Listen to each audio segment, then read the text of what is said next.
1893 সালে আমেরিকা যাওয়ার পথে এক জাহাজে স্বামী বিবেকানন্দের সঙ্গে পরিচয় হয় জামশেদজি টাটার।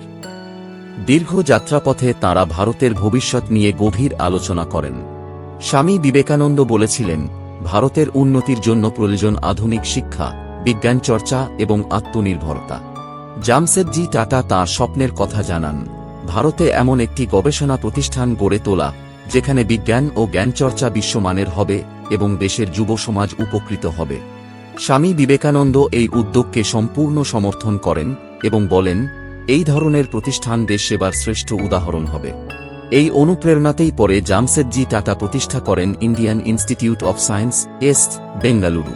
যদিও স্বামী বিবেকানন্দ এই প্রতিষ্ঠান সম্পূর্ণ হওয়া দেখে যেতে পারেননি, তবুও তাঁর ভাবনা ও আদর্শ এর ভিতও মজবুত করে দেয়।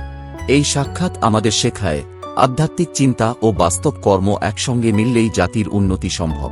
একজন গর্বিত ভারতবাসী হিসেবে কমেন্টে লিখুন জয় ভারত আর চ্যানেলটি সাবস্ক্রাইব করুন।